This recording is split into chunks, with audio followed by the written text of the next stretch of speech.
Hello my dear future doctors, welcome to my channel dog B. आज मैं आपको करवाने जा रही हूँ what are the important compounds that are derive from the phenylalanine and tyrosine which is again the most important university question जो हमारे आने के चांसेस है एंड PYQs में भी काफ़ी बार पूछ रखा है प्रीवियस ईयर क्वेश्चंस में। सो चलिए बिना किसी देरी के शुरू करते हैं, ठीक है। फिनाइलएलानिन और टायरोसिन से कौन से कंपाउंड डिराइव होते हैं, लेट्स डिस्कस। तो पहली बात तो ये स्टार्ट करने से पहले कि कौन सा कंपाउंड डिराइव हो रहा है ये जान लेते हैं कि फिनाइलएलानिन और टायरोसिन आखिरकार है क्या। तो फिनाइलएलानिन हमारे पास और tyrosine structurally related aromatic amino acid है। कैसे वाले अमीनो एसिड है? Structurally related aromatic amino acid है, ठीक है। अब मेरी बात सुनो, जिसने मेरे फर्स्ट क्वेश्चन नहीं देखा यानी कि महा सीरीज़ का first question how will you, जो मैंने पहला वीडियो डाल रखा है महा सीरीज़ जो मैं बायोकेमिस्ट्री की करा रही हूँ उसमें, कि आप लोग कैसे क्लासीफाई करोगे अमीनो एसिड को based on their nutritional importance. जहाँ पे मैंने आपको essential amino acid, non essential amino acid के बारे में बताया है, ठीक है। वहाँ पे देखो मैं आपको यहाँ पे क्यों असेंशियल नॉन असेंशियल के बारे में बात कर रही हूँ, क्योंकि फिनाइलएलानिन हमारे पास किसके अंडर आता है? असेंशियल अमीनो एसिड्स के अंदर आता है, वाइल जो टायरोसिन है वो हमारे पास नॉन असेंशियल अमीनो एसिड्स के अंडर आता है।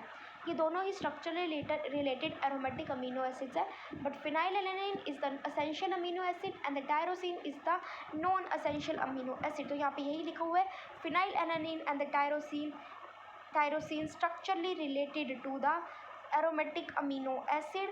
Phenylalanine is the essential amino acid while the tyrosine is the non essential amino acid, ठीक है। आ गई समझ? आई होप ये आपको क्लियर होगा। अब देख लेते हैं कुछ इंपॉर्टेंट प्रोडक्ट्स जो मैं आपको बता रही थी, जो क्वेश्चन पूछ रखा है। देखो क्वेश्चन स्टार्ट करने से पहले आपको थोड़ा बहुत इंट्रो तो देखो बताना ही पड़ेगा कि फिनाइलएलानिन और टायरोसिन एक्चुअल में है क्या। उसके बाद ही आप बताओ कि इंपॉर्टेंट प्रोडक्ट कंपाउंड कौन से डिराइव हो रहे हैं फिनाइलएलानिन और टायरोसिन से। फिनाइलएलानिन से और टायरोसिन से सबसे पहले हमारे पास कौन सा कंपाउंड डिराइव हो रहा है? यहाँ पे देखो प्रोटीन्स। कौन से वाला बेटा? प्रोटीन्स डिराइव हो रहा है। फिर उसके बाद देखो, शायद विजिबल, अब विजिबल होगा, ये देखो ग्लूकोज फैट मेरे पास टायरोसिन से आ रहा है, ग्लूकोज और फैट। फिर ये प्रिकर्सर है इनका, ठीक है। फिर उसके बाद देखो आप, ये देखो फिनाइलएलानिन से टायरोसिन की तरफ एरो जा रहा है।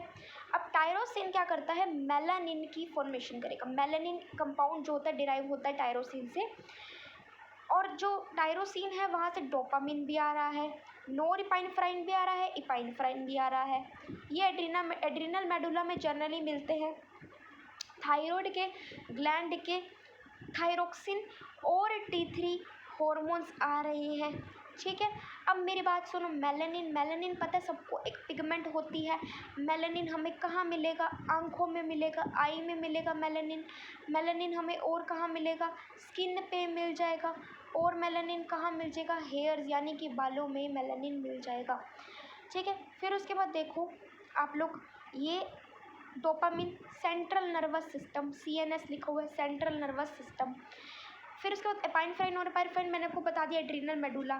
थायरोक्सिन T3 यानी कि ट्राई आयोडोथायरोनिन, ये थायरॉयड ग्लैंड्स है, ठीक है। सो मेरे हिसाब से आपको समझ में आ गए होगा। एक बार दोबारा से रिवाइज करते हैं। Phenylalanine tyrosine are the structurally related aromatic amino acid. Phenylalanine is the essential amino acid while the tyrosine is the non essential amino acid. Phenylalanine और टायरोसिन से हमारे पास प्रोटीन बन रहा है, टायरोसिन से हमारे पास ग्लूकोज और फैट्स आ रहे हैं जो कि प्रिकर्सर हैं इनके। फिर उसके बाद टायरोसिन से मेलानिन जो है आई में मिलता है, स्किन में मिलता है, हेयर में मिलता है। फिर उसके बाद आ जाएगा डोपामिन CNS में। फिर उसके बाद एपिनेफ्राइन जो एड्रिनल मेडुला में। एंड फिर उसके बाद आ जाएगा थायरोक्सिन जिसे हम लोग T4 भी बोलते हैं, और T3 मतलब ट्राई आयोडोथायरोनिन जो कि थायराइड के ग्लैंड्स हैं। सो आई होप ये आपको क्लियर होगा। चैनल पे नए हो तो सब्सक्राइब करो, अपने दोस्तों के साथ शेयर करो, और वीडियो पसंद आए तो लाइक करो, और बेल आइकन को प्रेस करना मत भूलना ताकि मेरे नोटिफिकेशंस आपको सबसे पहले मिले। Thank you so much for watching. Bye bye.